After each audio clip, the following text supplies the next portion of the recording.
Hey, how's it going, guys and girls? This is Off the Stage. I'm Aaron Smith, and we are back again for another month with Tama K Trio. How's it going, brother? Yeah, good, man. Good.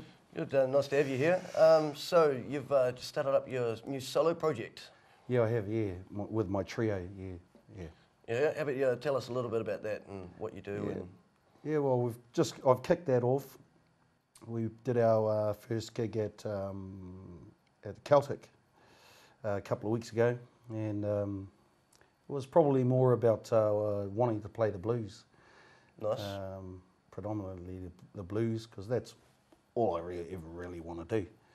So we did that, kicked it off, and it went really well. So at this stage, I'm just playing a regular spot at the Celtic. The next one head out with them is the 10th of August. So that's when I'm back there again. Hard. Doing it again, playing the blues. Sweet. So obviously you got this new band get together, and you guys all got a lot of experience behind it. Tell us a little bit about the other guys in your band. Other guys? Well, one other guy and one female in the band. Raywin Loader I've got on drums, playing beat. Nice. And she's seasoned musician, really good musician. Been in Manawatu a long time. Well known with the local musos, and just a really good sound drummer. I had a nice selection of drummers to look at, and that were happy to come along and play with me in the trio. I just thought it would be really cool to have a chick drummer. Yeah, well, you don't see it very often. No, you don't. And she knows her chops, and she's got good chops, and she's been playing with me, and we've played together in other settings over the previous years gone by. So she knows me really well on the stage. Cool. So that's Raywin on the beat. On the bass, I've got Paina Taituha, fielding boy, really seasoned. He's been around a long time. He's played with some really good players that we all know and know of. Bullfrog, Rada. Yeah. He started out with playing bass for Bullfrog when in his early days. Yeah. When he That's a while ago. Yeah, that's a way back. Yeah. And of course he's played with the likes of Tama Renata and Chub Renata, and so he's been around and really seasoned. Very funky bass player, very funky. So when he's playing, man, it's just nice and tight and fat. Him and I have been playing together for the last 2, coming up 3 years. And once again, just like with Raywin, he knows me well. You know, he just anticipates me, and because I sort of, I guess I'm your typical blues player. I'm just unpredictable. Just you know, you all know yourself. Yeah. But yeah, really unpredictable, and so we'll just play a song that's like, let's say, Red House, and you've got your basic structure in the song, but basically I'm no different to any other player. I'm just playing what comes out. So it helps when you've got a good rhythm section that are just keeping it solid and just with you every step of the way. So Paina's really great for that. He's really safe and really sturdy. So he just keeps the ship steered for me while I just do my thing. You've got to have that solid rhythm section there, eh? Yeah, you do. And I wouldn't put my money on anyone else but Paina. And Cool. I know a lot of musicians that feel the same way about him. So it's not just my opinion. It's always good to have that there, eh? Yeah. So what about yourself, man? I mean, obviously you've done a lot yourself throughout your musical career. What other projects have you been in that other people out there might know of? Yeah, well, I've been playing full time for the last probably coming up 2 years now, and I've had a couple of bands which I front and have playing regularly, weekly, which is Fifth Element and Urban Creed. Urban Creed's been exclusive to just privates and Murphy's. Murphy's Law? Yeah. Or rather the Trinity movement that own Murphy's. So Like, what's that? Murphy's Law, the Cobb. The Cobb and who else? They have the Office, but no, we don't play at the Office. Just the Cobb and Murphy's. It'd be kind of cool to play the Office, yeah, there, wouldn't it? Yeah, be cool. Man. Well, you know, that's another conversation. It'd be interesting. But yeah, we played at and of course down at Wellington with the Trinity movement down there. They've got some establishments down there where Urban Creed plays at. Nice. And of course, one or two in the Hawke's Bay. So we go up there. So I'm sort of thinning out what Urban Creed and Fifth Element have been doing.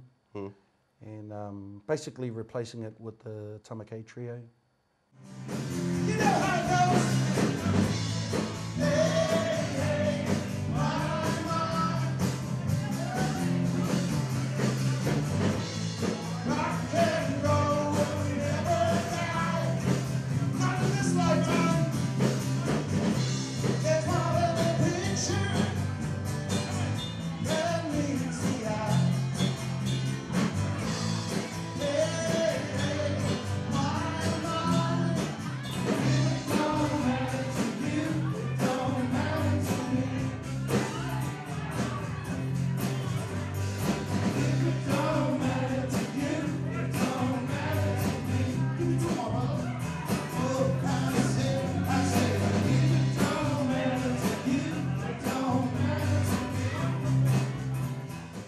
So what about, obviously being a blues man, you've got a lot of musical influences. Yep. Who would you say would be some of your biggest influences on your personal style? Ooh. Hard question. Yeah, well, not really. You know, I, like we were talking earlier, I don't think I'm any different to any other musician, let alone guitarist. I've just learnt a whole lot of different genres throughout the journey, like you do. You know, as I said to you earlier, you know, I spent a lot of the '80s doing the metal thing, you know, and like most guitarists did, and the obvious guitarists that you ventured into in the '80s, like Satriani and Steve Vai and all the obvious and. Malmsteen, yeah. Actually, I got a family member who was such a fan of Malmsteen, he named his son after Malmsteen. That's pretty impressive. That's a lot of loyalty right there. The obvious for me, Hendrix, Stevie Ray Vaughan, and then of course the old fellas previous to Hendrix, you know, Bo Diddley, all the old guys, Lightning Hopkins.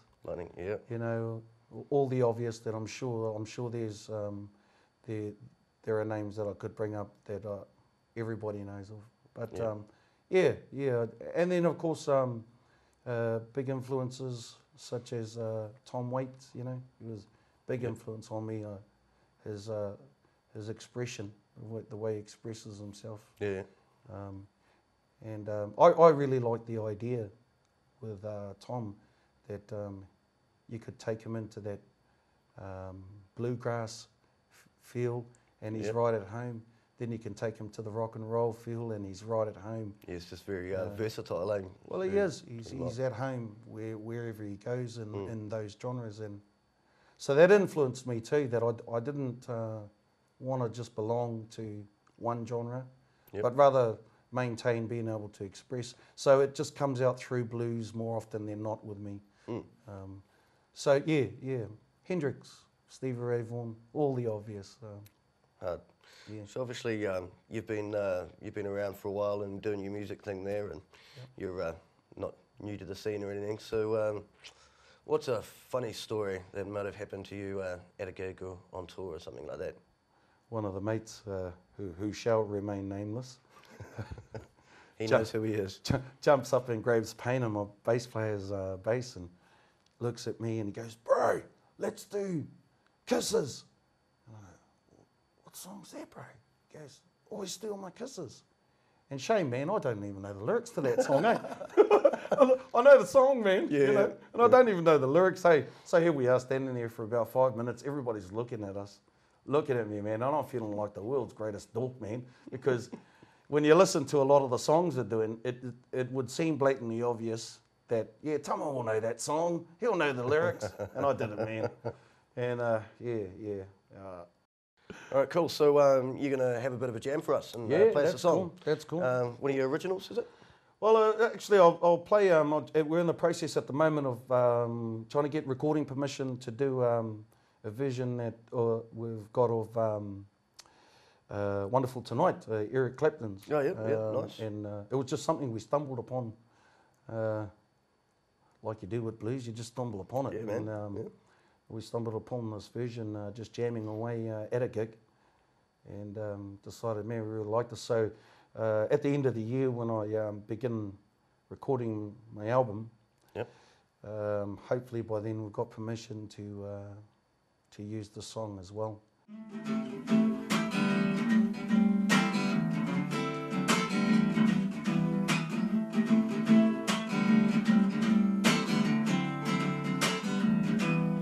In the evening, she's wondering what clothes to wear. She puts on her makeup and brushes her long blonde hair. Then she asked me if she looks alright.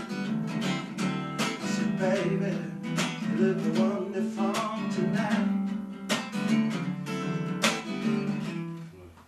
And I break a string. I've just seen that.